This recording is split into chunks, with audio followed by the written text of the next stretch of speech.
किसान साथियों, आज हम गेहूं में कल्ले बढ़ाने का एकदम नया फार्मूला, बहुत ही आसान फार्मूला किसान साथियों आपको बताने वाले हैं। तो पूरा वीडियो किसान साथियों ज़रूर देखिएगा। और कोई भी आपके मन में सवाल हो या सुझाव हो, नीचे आप कमेंट भी कर सकते हैं। तो चलिए, ज़्यादा समय हम यहाँ पे नहीं लेंगे। यहाँ पे हम 4-5 चीज़ें आपको बताएंगे जिसका प्रयोग गेहूं में आपको ज़रूर करना है, जिससे अच्छे कल्ले आ जाएंगे। सबसे पहले कुछ बेसिक चीज़ें जो फटाफट अंदाज में आप जान लीजिए। पहले समय से बुआई करिए। जितना देर से बुआई करेंगे कल्ले कम आते हैं। समय से सिंचाई करिए।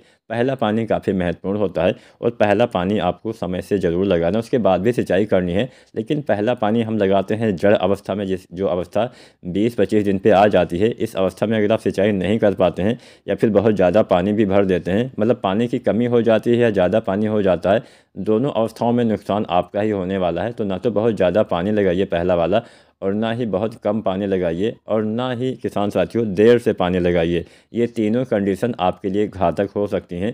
तो समय से कम मात्रा में पहली सिंचाई हल्की हल्की आपको करनी चाहिए। 21 से 25 दिन पे आपको सिंचाई कर देनी चाहिए।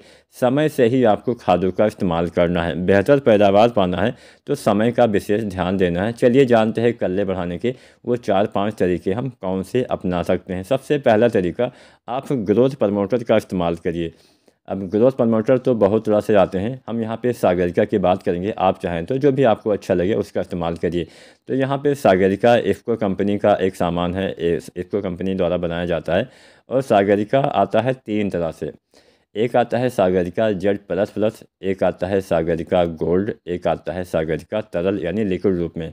तो यहाँ पे सबसे पहले हम दानेदार सागरिका की बात करते हैं, जो 2 तरह से आते हैं, सागरिका Z++ और सागरिका गोल्ड। अब सागरिका, इन दोनों में डिफरेंस यही है कि जो सागरिका गोल्ड होता है इसमें ह्यूमिक एसिड और फ्लोरिक एसिड पाया जाता है।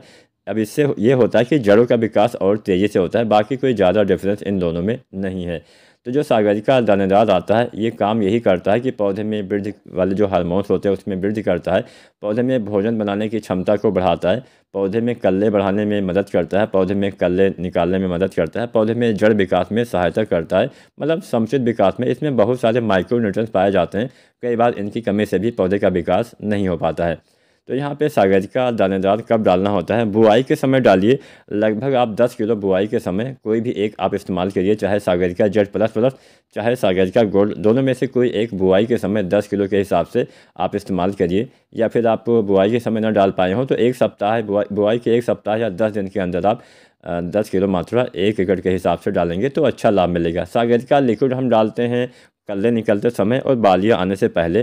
तो सागरिका लिक्विड की भी बात कर लेते हैं। सागरिका लिक्विड 250 से 500 ml तक आपको छिड़काव करना होता है कल्ले निकलते समय, यानी आप 30-35 दिन पे पहली बार डालिए और दोबारा से अगर आपका बजट है तो डालिए बालियाँ निकलने से पहले, गबोट अवस्था में। यहाँ पे भी आपको 300 से 400 ml मात्रा डालनी होती है। तो यहाँ पे हमने सागरिका के बारे में आपको जानकारी दे दी।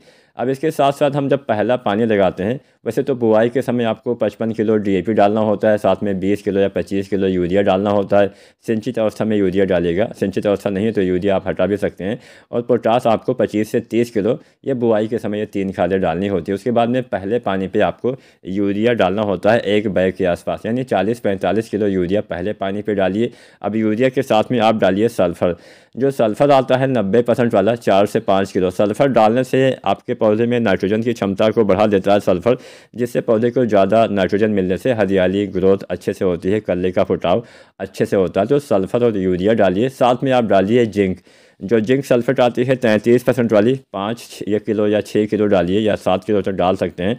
या फिर 21% वाले जिंक अगर आप डालना चाहते हैं तो 8 से 10 किलो उसका भी इस्तेमाल कर सकते हैं। तो पहले पानी पे 3 खाद, यूरिया 40 से 45 किलो, सल्फर 90% वाला 4 से 5 किलो, और जिंक यहाँ पे 33% वाला 5 से 7, या फिर 21% वाला 8 से 10 किलो आपको इस्तेमाल करना है। तीनों खादों का इस्तेमाल करना है, जिंक कोई एक ही डालनी है। अब इसके बाद में लगभग 1 सप्ताह के बाद आप 30-35 दिन पे NPK 19-19-19 का इस्तेमाल करेंगे तो बेहतर लाभ मिलेगा। NPK 19-19-19 1 किलो से लेकर 1.5 किलो डालना है।